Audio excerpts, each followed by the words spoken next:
आइए आज हम लोग माध्यक में अवर्गीकृत आंकड़ों के लिए माध्यक निकालने के बाद अब हम लोग वर्गीकृत आंकड़ों के लिए माध्यक निकालना सीखेंगे। इसकी विधि का हम लोग वर्णन करना चाहेंगे। इसमें देखिए 2 स्टेप हम इसमें बांटे हैं। पहला स्टेप जो कि सवाल जो हमें दिया हुआ रहेगा उससे हमें टेबल को ज्ञात करना और फिर टेबल से फिर हमें यहाँ पर बाकी के सूत्र तक हमें जो भी स्टेप है वो हम समझाएंगे। देखिएगा, समझिएगा।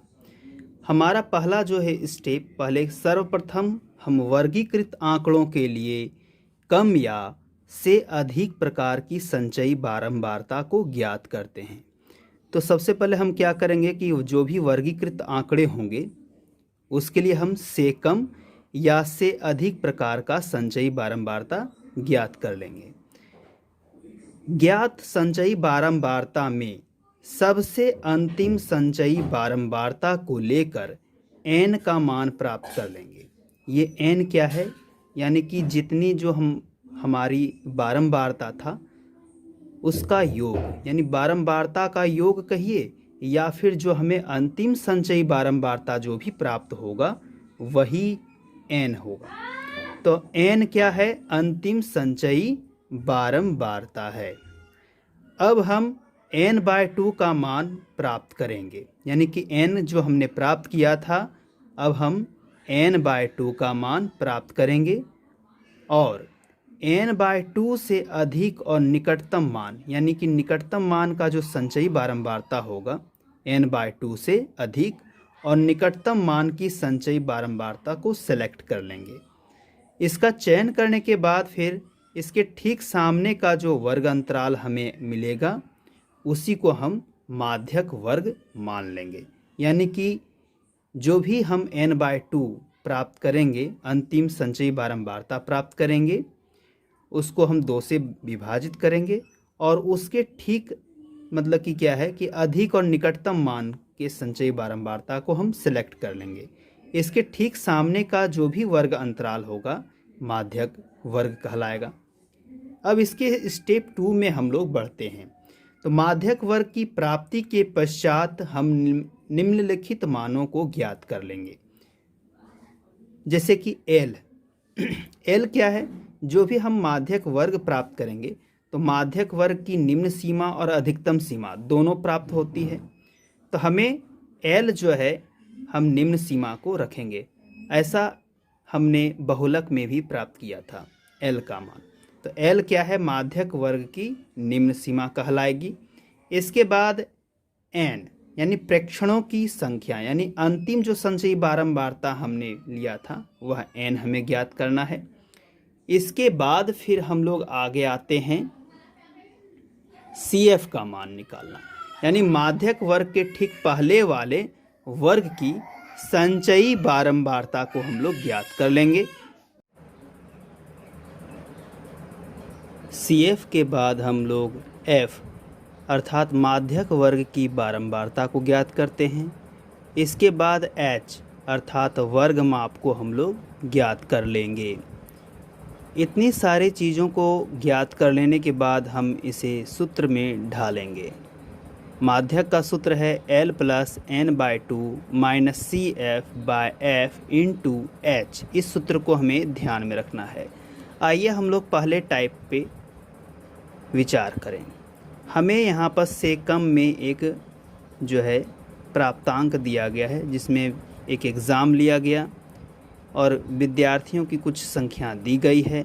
उसमें जो अंक प्राप्त किए गए हैं वह इस प्रकार से व्यवस्थित हैं।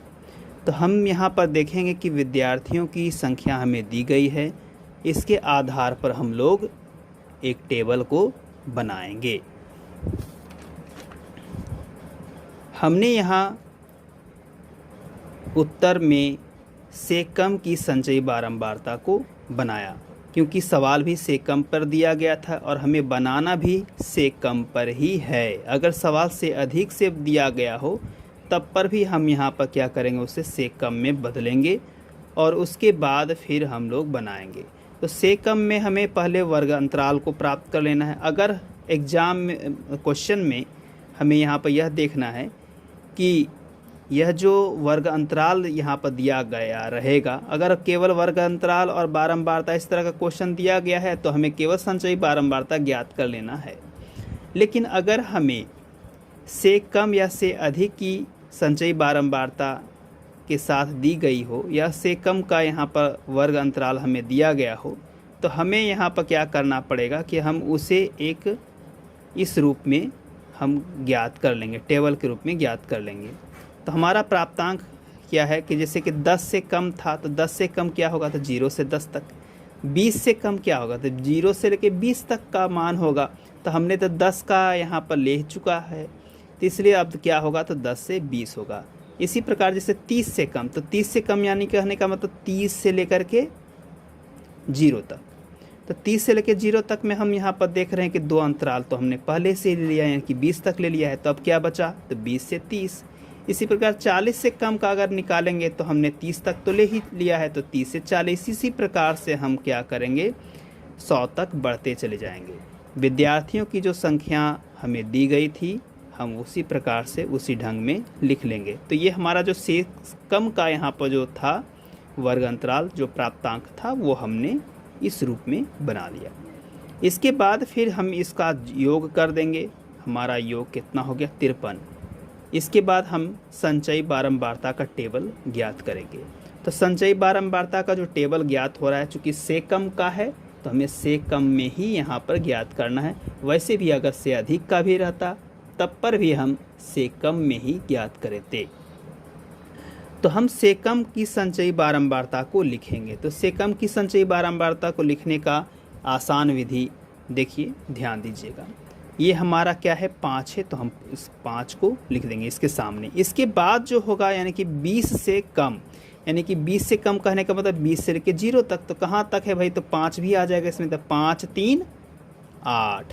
अब इस 8 को फिर यहाँ पर इसके अगले टर्म से जोड़ेंगे। तो 8 और 4 12, फिर 12 को 3 से जोड़ेंगे, 12 3 15, फिर 15 को 3 से जोड़ेंगे, 15 3 18, फिर 18 को 4 से जोड़ेंगे, 18 4 22। अब 22 के फिर अगले पड़ाव उसी प्रकार से हम करते चलेंगे। तो 22 के बाद इधर 7 है, इधर तो 22 और 7 29, 29 और 9 38, 38 और 7 45, 45 और 8 53।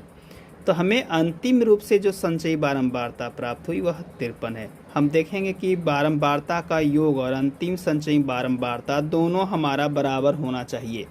अगर नहीं हो रहा है तो कहीं ना कहीं हमने जोड़ में गलती की है। हमारा यहाँ बराबर है यानी ये सही है।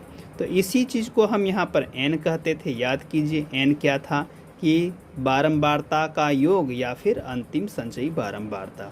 तो हमने 53 प्राप्त कर लिया। अब हमें n/2 ज्ञात करना है। तो n/2 हमारा यहाँ पर क्या है, 53/2 यानी कि 26.5। अब हमें 26.5 तलाशना है इसमें टेबल में। तो 26.5 है क्या, नहीं है। तो हमें यहाँ पर 26.5 अगर नहीं है तो हमें यहाँ पर थ्योरी में यह जानकारी दी गई थी कि n/2 जो है से ठीक बड़ी और निकटवर्ती जो है बारंबारता को, संचयी बारंबारता को सेलेक्ट करना है। तो हमने यहाँ पर 26.5 यानी 26.5 से ठीक बड़ी संचयी बारंबारता हमें क्या मिलती है, तो 29 मिलती है ठीक बड़ी। तो 29, तो हमने 29 को घेर लिया। अब 29 को घेरा तो उससे 29 के ठीक सामने का जो हमें वर्ग अंतराल है वह क्या प्राप्त हुआ, 60 से 70। तो 60 से 70 को भी घेरा और जो इसकी बारंबारता थी निकट सामने की उसको भी हमने घेर लिया। अब देखिए ध्यान दीजिएगा कि हमें यहाँ पर जो वर्ग अंतराल 60 से 70 प्राप्त हुआ उसी को तो हम क्या कहेंगे, माध्यक वर्ग कहेंगे। अब माध्यक वर्ग की निम्न सीमा जो हमारा 60 है, चूँकि ऊपरी सीमा उच्च सीमा 70 है तो निम्न सीमा को हम लिखेंगे L का मान 60। n/2 का मान हमें प्राप्त हो चुका है 26.5। CF देखिए ध्यान दीजिएगा, जो हमें माध्यक वर्ग के ठीक ऊपर के वर्ग की संचयी बारंबारता को लिखना है। तो ये हमें यहाँ पर 29 के ऊपर जो है हमारा 22 है, तो इस 22 को हम लोग लिखेंगे, यानी कि जो सेलेक्ट हुआ है उसके ठीक ऊपर की संचयी बारंबारता को हमें सेलेक्ट करना है। तो CF क्या है, हो गया हमारा 22 हो गया। इसके बाद f जो है स्मॉल f क्या है, तो वह जो है माध्यक वर्ग की बारंबारता कहलाती है, तो हम इसे 7 लिखेंगे। इसके बाद फिर है h का मान, तो h का मान क्या है, वर्ग सीमा, यानी कि माध्यक वर्ग की जो लंबाई है उसको, तो 70 में 60 को घटाइए, देखिए 10 हमें प्राप्त हो जाता है। इसके बाद फिर हम लोग माध्यक को प्राप्त करेंगे। तो माध्यक का सूत्र हमने जान लिया है। इस सूत्र में बाकी के सभी मानों को हम स्थापित करते हैं। तो हमें L का मान 60 है, n/2 का मान 26.5, CF का मान 22, F का मान 7 और H का मान 10 हमने प्राप्त किया था। सभी मानों को रखा। 26.5 में हमने 22 को घटाया तो 4.5 आया। 4.5 गुना 10 और बटे 7। अब 4.5 को 10 से गुना करेंगे तो हमें 45 बटे 7। 45 को हम 7 से यहीं से भाग लगा देते हैं तो हमें 6.7। ये भूल मत कीजिएगा कि यहाँ पे इसको पहले गुना करेंगे तो बहुत ज़्यादा हो जाएगा, फिर भाग लगाइएगा, फिर उसको लिखिएगा। तो उससे अच्छा है कि हमें 60 को ऐसे रहने दीजिए, 45 को 7 से भाग लगा दीजिए, 6.4 आएगा। अब दोनों को जोड़ दीजिए तो 66.4 मान आता है। इस प्रकार से हम हमारा टाइप 1 को हमने पूरा किया। टाइप 2 को ज्ञात करें। इसमें क्या होता है कि एक या दो पद लुप्त होता है और उसमें x या y का मान हम लोग प्राप्त करते हैं और इसमें मध्यिका पहले से ही दी हुई होती है। तो हमने एक यहाँ पर ये सेलेक्ट किया, आगे देखें हम लोग जानेंगे। तो यहाँ हमारा पहले माध्यक दिया हुआ है 525 और बारंबारता का योग जो है 100 दिया गया है और ये टेबल भी हमें साथ में दिया हुआ है। तो वर्ग अंतराल तो पहले से लिखा हुआ है, तो यह हमारे लिए आसान हो गया। हमें इसके लिए यहाँ पर से कम या से अधिक की संचयी बारंबारता से इसे ज्ञात नहीं करना पड़ेगा, हमारे लिए आसान हो गया। तो हम लोग इसे यहाँ पर ध्यान में रखेंगे और बारंबारता हमारी दी गई है। देखिए यहाँ पर हमारा जो है 2 मानों को ज्ञात करना है। अगर किसी में 1 मान को भी ज्ञात करना है, किसी में 2 मानों को भी ज्ञात करने के लिए कहा जा सकता है। तो हमें यहाँ पर 2 मानों को ज्ञात करने के लिए कहा है। किसी सवाल में आपको 1 मान ही दिया हुआ रह सकता है। तो हमें यहाँ पर क्या है कि x हमें निकालना है। अब देखिएगा, ध्यान दीजिएगा कि हमें x और इधर फिर y, इन दोनों का मान हम लोग ज्ञात करना सीखेंगे।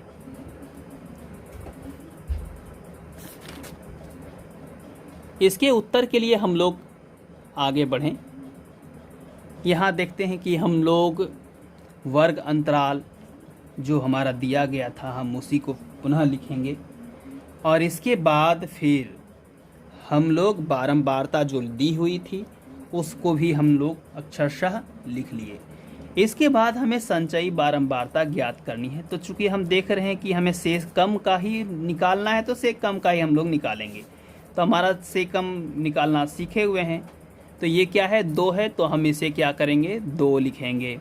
इसके बाद हम जानते हैं कि ये 2 और 5 को जोड़ने पर हमें यहाँ पर 7 मिलेगा, हम 7 करेंगे। फिर 7 और नेक्स्ट जो है हमारा बारंबारता x, तो 7 + x हो गया। अब 7 + x हो गया तो फिर हम यहाँ पर क्या है, ये 7 और फिर 12 को जोड़ देंगे तो 12 और 7 कितना हो गया, 19 हो गया, 19 + x। इसके बाद इसके नीचे का यहाँ पर क्या है, इधर बारंबारता तो 17, 17 और 19 को जोड़ते हैं तो 36 + x और फिर 36 और फिर 20 को हम जोड़ेंगे तो इसमें यहाँ पर क्या आता है, 56 + x। अब देखिए एक और चर हमारा आ गया, एक और वेरिएबल आ गया, तो हमें इसे चर को अलग से फिर जोड़ना है। जैसे कि हम लोगों ने x को जोड़ा था तो यहाँ पर क्या होगा, 56 + x में हम यहाँ पर y को जोड़ेंगे तो 56 + x + y हो जाएगा। इसके बाद हम 9 को जोड़ेंगे तो जो संख्या वाला है उसमें जोड़ते चले जाएंगे। तो 9 हम जोड़ेंगे तो 56 में यहाँ पर 9 जोड़िए तो 65 हो जाएगा, 65 x + y। इसके बाद फिर 7 को जोड़िए तो यहाँ पर 72 हो गया, x + y। इसी प्रकार हम 4 को जोड़ेंगे तो 76 x + y। अब देखिए हमारा तो यहाँ 100 है, योगफल दिया हुआ था पहले से ही, तो हम इस योगफल को लिख लिए। ये 100 और ये वाला अंतिम जो संचयी बारंबारता है, दोनों का योगफल बराबर होना चाहिए।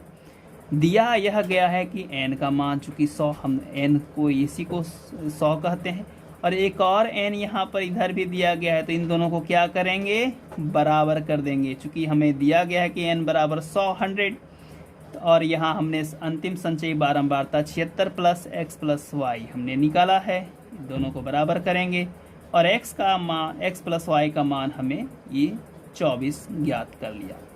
इसे हम समीकरण 1 रखेंगे। एक और मान हमारा दिया हुआ है यहाँ माध्यक, जो कि हम 525 है। अब देखेंगे 525 जो है हमारे किस वर्ग अंतराल के अंतर्गत आता है।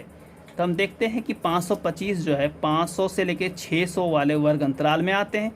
बस इसके सभी के सभी सामने वाले को हम क्या करेंगे, घेर लेंगे। तो 500 से 600, 600 इसके बीच हमें यहाँ पर ये मिल रहा है, इसके सामने का बारंबारता 20, और इसके फिर यहाँ पर जो संचयी बारंबारता 56 प्लस x, ये हमने तीनों को घेर लिया। इसके बाद फिर देखिए हम क्या करेंगे कि चूँकि माध्यक जो है हमारा 525 है और वर्ग अंतराल 500 से 600 में स्थित है, इसलिए इसका जो है माध्यक वर्ग वह क्या बन जाएगा, 500 से 600 बन जाएगा। तो हम यहाँ पर माध्यक वर्ग भी लिख डालेंगे। तो माध्यक वर्ग हम लिखेंगे, माध्यक वर्ग बराबर 500 से 600। अब देखिए जब माध्यक वर्ग हमने लिख लिया, तब हमें L का मान ज्ञात करना है। तो L का मान हमारा क्या हो जा रहा है, 500। F का मान 20 हो जाएगा। 20 क्यों भाई, तो हम देख रहे हैं कि माध्यक वर्ग तो हमारा निम्न सीमा हमारा 500 है। F का मान देखिए हमारा 500 से 600 के बीच सामने का जो ये था, तो हमारा 20, ठीक है। माध्यक वर्ग की बारंबारता हमारा 20 हो गया। इसके बाद फिर देखिए हम लोग CF निकालेंगे। तो CF का मान क्या हो जाएगा, तो हम देखेंगे कि यहाँ पर जो CF ज्ञात होता था वह वर्ग अंतराल, ठीक है। तो वर्ग अंतराल से ऊपर का जो वर्ग अंतराल है उसकी संचयी बारंबारता हम लोग लिखते थे। तो यहाँ पर 56 प्लस x पहले दिया हुआ है, इसके ऊपर का यहाँ पर क्या है 36 प्लस x, तो हम 36 प्लस x को सिलेक्ट कर लिए। इसके बाद n का वैल्यू क्या है हमारा पहले से दिया गया है 100, और h का मान हमारा क्या है 100। क्यों, तो 600 में 500 को घटाइए, हमें 100 आ जाएगा। अब हम सूत्र को लगाएंगे और सूत्र में इन सभी मानों को प्रतिस्थापित कर देंगे। तो माध्यक तो हमारा पहले से दिया गया है 525, L का मान 500, n/2 का मान हमारा 100 और /2 हो जाएगा, और CF का मान जो है 36 प्लस x, तो इसे हम घेरते हुए काम करेंगे। उसके बाद F का मान क्या है 20 और H का मान 100। सारे मानों को प्रतिस्थापित करने के बाद हमारा अब है सॉल्यूशन इसका करना, कैलकुलेशन करना। तो हम देख रहे हैं कि 525 इधर 500 इधर 50 में हम यहाँ पर क्या करेंगे 36 माइनस x हो जाएगा, क्योंकि हम 36 प्लस x था तो माइनस हमारा ये हो जाएगा, अंदर जाएगा तो -36 माइनस x हो जाएगा। इधर 100 है, 50 में 36 घटाइए 14 आता है, 14 माइनस x, और ये 20 25 100 कट गया तो 5। इधर 525 में 500 को चूँकि इधर ये था इधर लेते जाइए बराबर के उस और, तो हमारा 525 में 500 घटेगा तो हमारा 25 मान आता है। देख रहे हैं कि काटने लायक है, 5 एकम 5, 5 पचे 25, तो 5 बराबर 14 माइनस x आया। इस x को इस तरफ रखिए, 5 को इधर लेते आइए, तो हमारा x का मान 9 प्राप्त हो गया। अब हम समीकरण 1 में 9 का मान रखेंगे और y का मान भी इसी प्रकार से प्राप्त कर लेंगे। y का मान हमें 15 मिला। इस तरह से x और y का मान हमने प्राप्त कर लिया। जो भी यहाँ पर लुप्त आंकड़े हैं उन आंकड़ों को हम इस तरह से प्राप्त कर लेते हैं। तो हमारा ये इसी प्रकार से हम बनाएंगे। अब हम 14.3 को बनाएंगे। आप देख रहे हैं कि इधर हमें माध्य और बहुलक तीनों को ज्ञात करना है, तो हमने तीनों को ज्ञात करना सीख लिया है। यहाँ हमें आसानी से दिया गया है, उपभोक्ता की संख्या फ्रीक्वेंसी दी गई है, बस हमें सेकम का संचयी बारंबारता का एक और टेबल खींचना है और माध्यक को प्राप्त कर लेना। बाकी के माध्य और माध्यक जो हम माध्यक तो प्राप्त कर ही लिए, बाकी के माध्य और बहुलक जो जिस प्रकार से हमने विधि बताया था आप उस विधि में ज्ञात करेंगे। यह भी उसी प्रकार का क्वेश्चन है। देखिए यहाँ पर सेकम का, इस पे ध्यान दीजिएगा। तो सेकम का हमने अभी तुरंत कुछ देर पहले टाइप 1 में इसी चीज़ को बताया था। तो इसको हम इस रूप में, बाकी का जो सवाल दिया गया है इस रूप में हम लोग लिख लेंगे सेकम वाले को। तो ये जो सेकम वाला है हम इस रूप में लिखेंगे और बाकी का बस वही जो है हमारा टाइप 1 में था, इस तरह से ज्ञात करेंगे। और ये तो हमारा टाइप 2 का सवाल है। आप देख रहे हैं कि x और y का हमें मान निकालना होता है। आगे की ओर हम यहाँ पर देखें तो सब का सब सवाल, अब इसमें यहाँ पर कुछ एक भी सवाल से कम या से अधिक में नहीं लिखा गया है, तो हम आसानी से ये सारे सवालों को बना सकते हैं। सभी का सभी से कम की ही हमें संचयी बारंबारता प्राप्त कर लेनी है।